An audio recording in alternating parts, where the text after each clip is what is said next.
আসসালামু আলাইকুম বন্ধুরা, এখানে অনেকগুলো মলা মাছ নিয়েছি।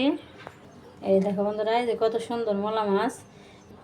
তাহলে মাছটা সুন্দর করে কেটে পরিষ্কার করে ধুয়ে নিই, তারপর রান্নার সময় আবার দেখাবো। বন্ধুরা, আমি এই যে মলা মাছটা সুন্দর করে কেটে পরিষ্কার করে ধুয়ে নিলাম।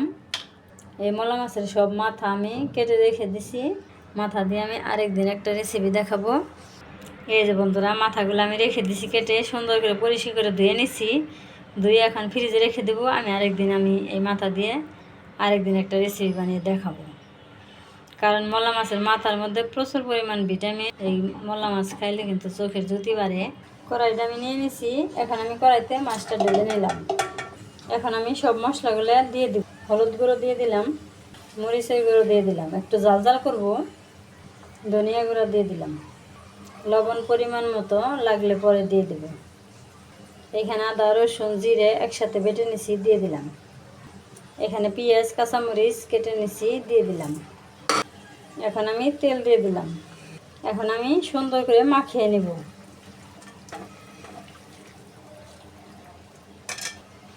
এই যে বন্ধুরা, আমি সুন্দর করে মাখিয়ে নিলাম। এখন আমি চুলায় দিয়ে দিলাম। এখন আমি পানি দিয়ে দেব। পানি দিয়ে আমি হাত দিয়ে একটু মাখিয়ে দিই। এই যে বন্ধুরা, আমি পানি দিয়ে দিলাম। এখন হোক, তারপর আবার দেখাবো। এই যে বন্ধুরা, আমার তরকারি বলক এসে গেছে।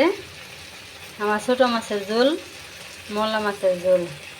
আমার মলা মাছের ঝোল তরকারি হয়ে গেল। এখানে আমি জিরা গুঁড়া করে নিছি।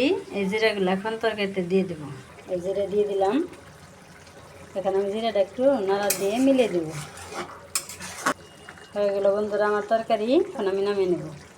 লবণ মরিচ সব কিছু ঠিক আছে। বন্ধুরা, আমার মলা মাছের তরকারি রেডি। আজকে আমার মলা মাছের ঝোল কেমন হলো অবশ্যই কমেন্ট করবে। আর এই মলা মাছের ঝোল তরকারির সাথে আরও একটা তরকারি আছে। এই যেখানে আমি ঢেঁড়স ভাজি করে নিছি। বন্ধুরা, এই ঢেঁড়স ভাজি আর এই মলা মাছের ঝোল, এই আমার আজকের খাবার। তাহলে আমার আজকের ভিডিও কেমন হলো অবশ্যই কমেন্ট করবে। আর সবাই আমাকে সাপোর্ট করবে, সবাই আমার পাশে থাকবে। তাহলে আজকের ভিডিও এখানেই রেখে দিলাম। সবাই ভালো থাকবে, সুস্থ থাকবে, সাবধানে থাকবে। আল্লাহ হাফেজ। আসসালামু আলাইকুম।